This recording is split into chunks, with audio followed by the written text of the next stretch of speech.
بدر کا مقام، وہ مقام جہاں پر سب سے پہلے حق اور باطل آپس میں ٹکرائے۔ ایک طرف تھے قریش مکہ جن کی تعداد 1000 تھی، جو اپنے ہی غرور میں ڈوبے ہوئے اور مکمل جنگی ساز و سامان کے ساتھ گھوڑوں پر سوار تھے۔ آج ہم مسلمانوں کو ختم کر دیں گے۔ جبکہ دوسری طرف مسلمان صرف 313 فوجی، جنہوں نے نہ ہی جنگی لباس زیب تن کیا ہوا تھا اور نہ ہی یہ گھوڑوں پر سوار تھے۔ وہ جنگ جو اللہ پر ایمان اور اللہ کی مدد سے مسلمانوں نے جیتی، غزوہ بدر، اسلام کی پہلی عظیم فتح۔ اس میدان تک پہنچنے کی کہانی برسوں پرانی تھی۔ یہ کہانی شروع ہوتی ہے 7ویں صدی کے مکہ سے، جب مسلمانوں پر قریش مکہ کا ظلم انتہا کو پہنچ چکا تھا۔ مسلمان مکہ میں بالکل بھی محفوظ نہیں تھے۔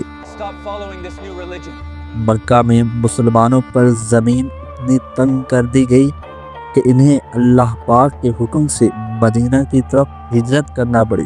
مسلمان مکہ میں بالکل بھی محفوظ نہیں تھے۔ مسلمانوں کو اپنا گھر بار مال مویشی مکہ میں ہی چھوڑنا پڑا، یہاں تک کہ قریش مکہ نے مسلمانوں کا مال فروخت کر دیا۔ لیکن کفار غصہ ابھی ٹھنڈا نہیں ہوا تھا۔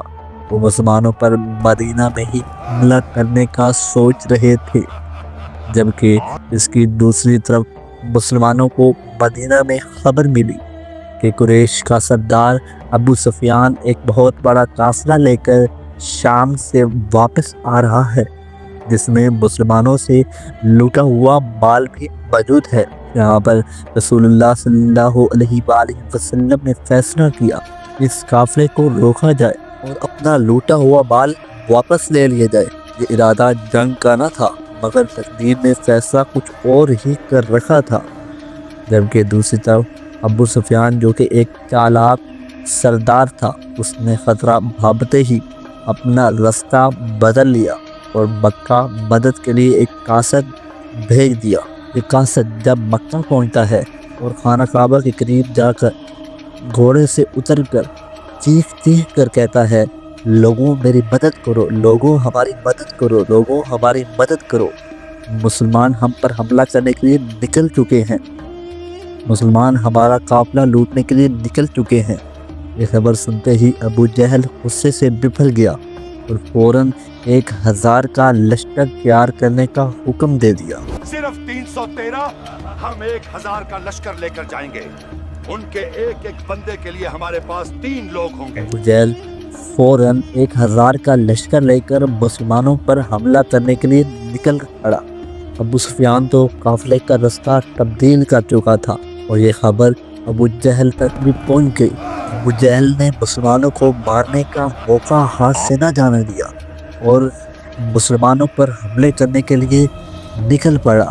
دوسری جانب جب حضور اکرم صلی اللہ علیہ وآلہ وسلم کو علم ہوا کہ قافلہ اپنا راستہ بدل چکا ہے اور قریش مکہ مسلمانوں پر حملہ کرنے کے لیے نکل چکے ہیں، تو آپ نے وہیں پڑاؤ ڈال دیا اور یہ مقام بدر کا مقام تھا۔ ایک طرف صرف 313 فوجی، جبکہ دوسری طرف کفار مکہ، جن کی تعداد 1000 تھی، جو کہ مکمل ساز و سامان کے ساتھ اس کے اگلے دن ہی جنگ کا آغاز ہوتا ہے۔ صرف 300؟ کیا یہ مٹھی بھر لوگ ہمارے 1000 ہاتھیوں اور گھوڑوں کا مقابلہ کریں گے؟ انہیں تو ہم اپنے اونٹوں کے پیروں تلے کچل دیں گے۔ عرب کی روایت کے مطابق سب سے پہلے کفار سے 3 جنگجو اور مسلمانوں کی طرف سے 3 جنگجو میدان میں اترتے ہیں اور لڑائی شروع ہوئی۔